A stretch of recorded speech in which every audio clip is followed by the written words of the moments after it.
నేను blog record చేస్తున్నా. దగ్గరలోనే నర్సింగ్ రూమ్ ఉంది. సో నేనేమో నర్సింగ్ రూమ్లో కూర్చొని అమ్మా మహాగణాధిపతియే నమః ఛాయామి మౌక్తికై పుష్పరాగచ్చ నానారత్న భూషితం రత్నసింహాసనం ఛాయామి. Hello all, welcome back to my channel. This is Reshma Vemula. అందరూ ఎలా ఉన్నారు? నేనైతే చాలా బాగున్నాను. ఈ బ్లాగ్లో అయితే మా బాబు సెకండ్ మంత్ వ్యాక్సిన్ విజిట్ గురించి, మేము ఇండియా ట్రావెల్ అయిన డీటెయిల్స్ అండ్ ఇంకా ఇన్ఫాంట్తో ట్రావెల్ అవుతున్నప్పుడు తీసుకున్న కొన్ని టిప్స్ అండ్ ప్రికాషన్స్, ఇంకా దుబాయ్లో నేను కొన్న గోల్డ్ గురించి అండ్ మా అత్తమ్మ వాళ్ళు మా బుడ్డోడిని వెల్కమ్ చేసిన విశేషాలు, ఇవన్నీ ఈ బ్లాగ్లో మీతో షేర్ చేసుకుంటాను. ఏది మిస్ కాకూడదంటే చివరి వరకు చూడండి. అండ్ మీకు నచ్చితే గనక సబ్స్క్రైబ్ చేసుకోవడం మర్చిపోకండి. ఫస్ట్ అయితే మేము మా బాబు సెకండ్ మంత్ వ్యాక్సిన్ విజిట్కి వచ్చున్నాం అనమాట.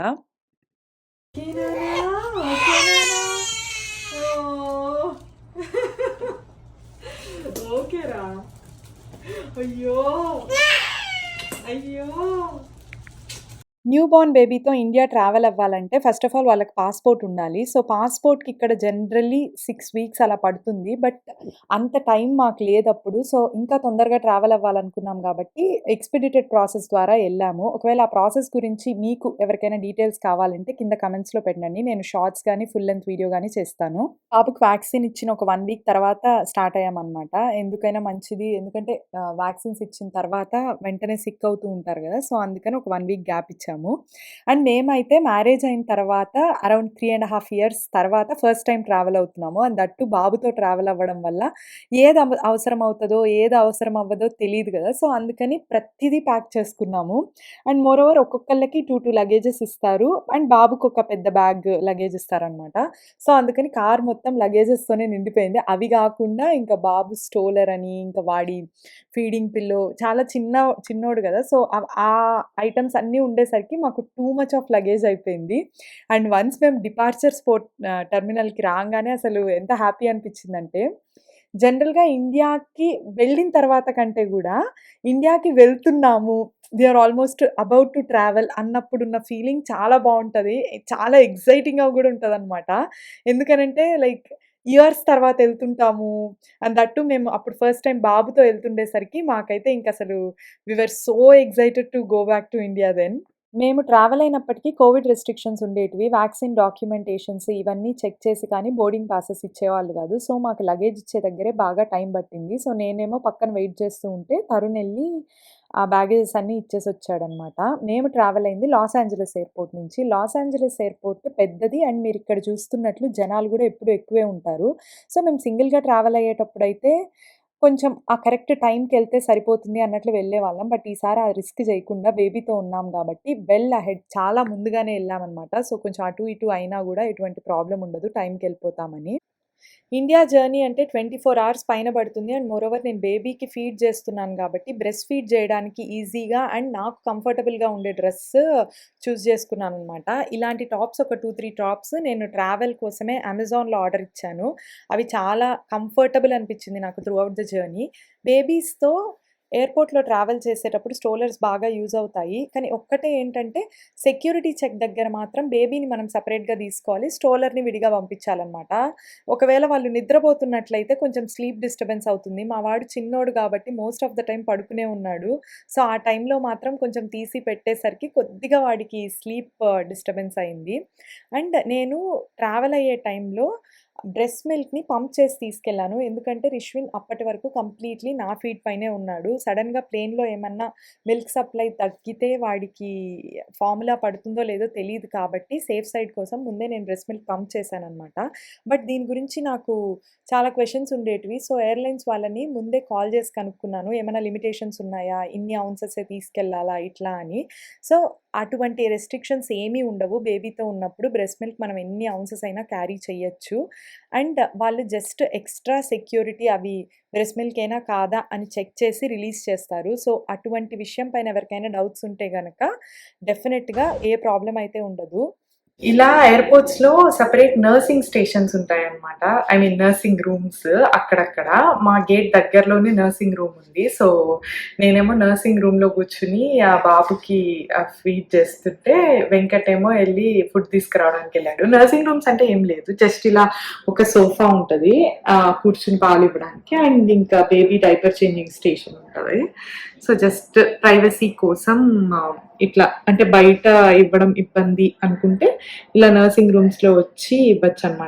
సో, లక్కీగా మాకు గేట్ పక్కనే ఉంది కాబట్టి అండ్ టైం గూడా ఉంది కాబట్టి so, I'm here.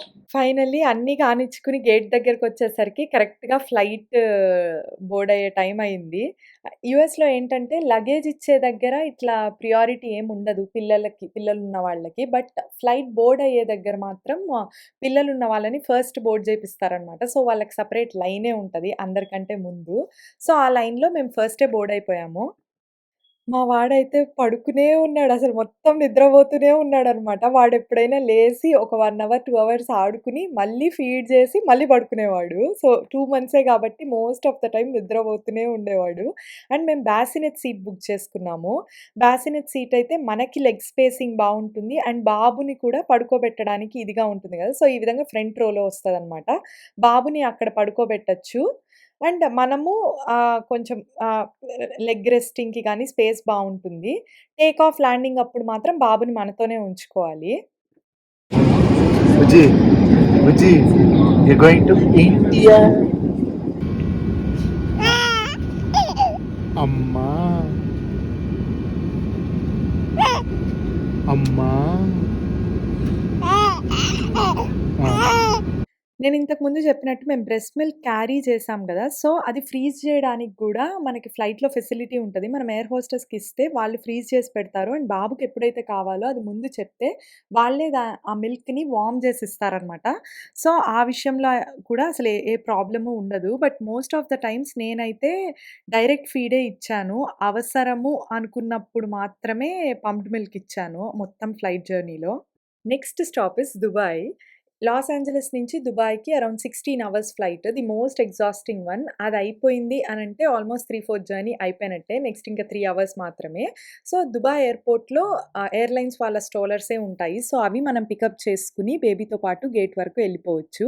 World is so small అని అంటారు గదా! నిజమేననిపిస్తది అప్పుడప్పుడు. ఎందుకనంటే మేము యూఎస్ నుంచి ఇండియాకెళ్తున్నాము. అండ్ మా బీటెక్ ఫ్రెండ్ ఇండియా నుంచి యూఎస్‌కొస్తున్నాడనమాట.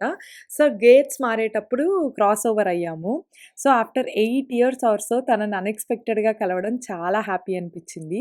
అండ్ దుబాయ్ అంటే మనందరికీ గుర్తొచ్చేది గోల్డ్ షాపింగ్.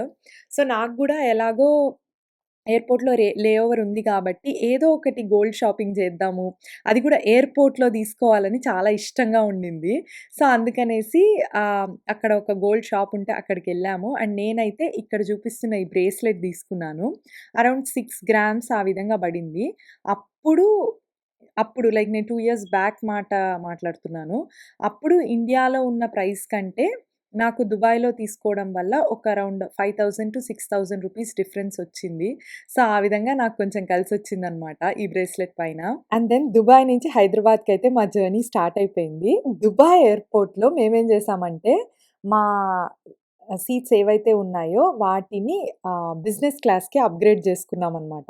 ఇంతకుముందు చాలా సార్లు గూడా నేను, తరుణ్ మాట్లాడుకుంటూ ఉండేవాళ్ళం. ఒక్కసారైనా బిజినెస్ క్లాస్‌లో వెళ్దాం అబ్బా అన్నట్టు. బట్ ఎప్పుడు చూసినా గూడా టికెట్స్ చాలా ప్రైజీ ఉండేటివి. అండ్ మనసొప్పేది కాదనమాట. ఒక 24 అవర్స్ మామూలుగా ట్రావెల్ చేసేస్తే సరిపోద్ది గదా! అనుకుని లైట్ తీసుకునేవాళ్ళము.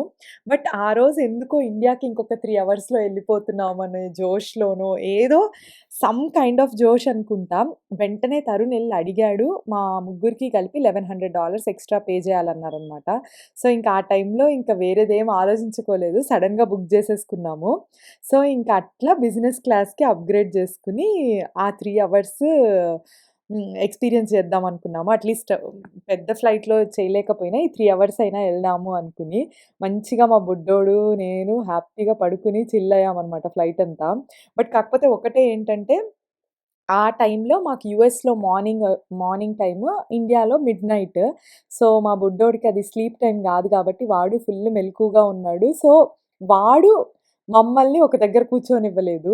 అండ్ ఇంకోటేంటంటే నేను అబ్జర్వ్ చేసింది మనకి ఎకానమీ క్లాస్‌లో జనరల్‌గా స్పెషల్ స్నాక్స్ ఇట్లా ఏం పెట్టుండరు. ఇక్కడ బిజినెస్ క్లాస్‌లో ఏంటంటే మధ్యలో ఒక పెద్ద కౌంటర్ లాగుండి ఇట్లా డిఫరెంట్ కైండ్స్ ఆఫ్ స్నాక్స్ అని, ఇంకా వెల్కమ్ జ్యూసెస్ అని అసలు ఫుడ్ కంప్లీట్‌గా బిజినెస్ క్లాస్‌కి, ఎకానమీకి చాలా వేరుగా ఉండింది.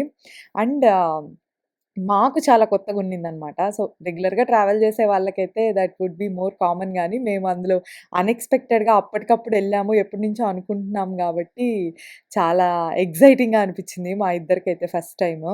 ఇదైతే షార్ట్ ఫ్లైట్ కాబట్టి ఒక రకమైన సెటప్ ఉండింది. అట్లా గాకుండా లాంగ్ జర్నీ ఫ్లైట్స్ ఉంటాయి గదా! లైక్ ఎల్ఏ నుంచి దుబాయ్ వరకు అట్లా 16 అవర్స్ ఫ్లైట్స్ అట్లా. వాటిల్లో ఏంటంటే దీనికన్నా ఎక్కువ అమ్యూనిటీస్ ఉంటాయి. అండ్ డిఫరెంట్ ఫ్లోర్‌లో ఉంటాయన్నమాట. బిజినెస్ క్లాస్ అనేది కంప్లీట్ డిఫరెంట్ ఫ్లోర్‌లో ఉంటుంది. And yeah! ఎనీవేస్ మేమిద్దరం అయితే మా బాబు పడుకున్న తర్వాత ఇద్దరం ఒక్కొక్క సినిమా పెట్టుకొని మంచిగా చూస్తూ చిల్ అయ్యాము. అండ్ ఫుడ్ అయితే డిఫరెంట్ క్యూజిన్స్ ఉన్నాయి బిజినెస్ క్లాస్‌లో. ఫిక్స్డ్ మెన్యూ లేకుండా. పెట్టిన ఫుడ్ అంతా ఎక్కడా మిగల్చకుండా తినేస్తున్నావు రేష్మి బాబు. తిన్నా లావు రాదు, నేను తినకపోయినా లావు వస్తాను. ఇంటికెళ్ళిపోయాము. సో, బాబుతో వచ్చాం గాబట్టి హారతిచ్చి వెల్కమ్ చేశారనమాట. ఇంట్లో మంచిగా ఇట్లా హాల్‌లో డెకార్ చేసి 'రిష్విన్' అన్న బోర్డ్ బెడ్‌రూమ్‌లో పెట్టి అరే దండం పెట్టుకుందామా స్వామి వచ్చి నవ్వుతున్నాడు చేతులు ఎత్తేస్తాడు జై జై రే జై బాలయ్య అనరా. మేము ఇండియాకొచ్చిన 5 డేస్‌కే వినాయక చవితి వచ్చిందనమాట. వినాయక చవితి మా మామయ్య వాళ్ళ ఇంట్లో బాగా సెలబ్రేట్ చేసుకుంటారు. అండ్ నేనిప్పుడు గమనిస్తున్నా వీడియో ఎడిట్ చేస్తుంటే మా ఆయన వచ్చిన రోజు ఏ టీ షర్ట్ అయితే ఏసుకున్నాడో వినాయక చవితి రోజు పొద్దున్న లేచి కూడా అదే టీ షర్ట్ ఏసుకున్నాడు. ఆ టీ షర్ట్ ఏం నచ్చిందో గానీ సేమ్ టీ షర్ట్ మళ్ళీ మళ్ళీ ఇండియా ట్రిప్‌లో చాలా సార్లు రిపీట్ చేస్తున్నాడనమాట. అండ్ నేనైతే పెద్ద వంటలేమి చేయలేదు గానీ జస్ట్ అక్కడక్కడ హెల్ప్ చేశాను అంతే. మొత్తం మా అత్తమ్మే వంటలు చేశారు. యూఎస్ నుంచి ప్రతి ఇయర్ రాలేం గాబట్టి, ఈ ఇయర్ ఎలానో వినాయక చవితి టైంకి ఇంట్లోనే ఉన్నాం గాబట్టి, మా ఇద్దరితో పూజ చేపిద్దామని అనుకున్నారనమాట. సో, మేమిద్దరమే కూర్చుని పూజ చేశాము. చతుర్భుజం మహాకాయం దర్భాభరణభూషితం శ్రీ మహాగణాధిపతయే నమః ఛాయామి. అత్రాగచ్చ జగద్వంద్య సురరాజార్చితేశ్వర అనాథనాథ సన్వర్థ గౌరీగర్భ సంస్భవ ఆవాహయామి. ఆవాహయామి మౌక్తికై పుష్పరాగచ్చ నానారత్న విభూషితం రత్న. ఈలోపు పూజ జరిగే టైంలో మా బుడ్డోడిని వెనకాల కార్ సీట్‌లో కూర్చోబెట్టామనమాట. వాడు కూడా సైలెంట్‌గా, కామ్‌గా కూర్చొని చిల్ అవుతూ ఉన్నాడు. సో, ఆ విధంగా ఆ ఇయర్‌లో వినాయక చవితి మాకైతే అందరితో పాటు చాలా హ్యాపీగా జరిగింది. ఈ వీడియోకైతే ఇంతేనండి. నెక్స్ట్ వీడియోలో మా అమ్మ వాళ్ళ ఇంటికెళ్ళాము. అక్కడ మా బుడ్డోడిని ఎలా వెల్కమ్ చేశారు, అండ్ మా ఊర్లో ఏమేం చేశాము, ఇలాంటి విషయాలన్నీ మీతో షేర్ చేసుకుంటాను. ఈలోగా please don't forget to like, share and subscribe to my channel. Thank you for watching this video. Bye.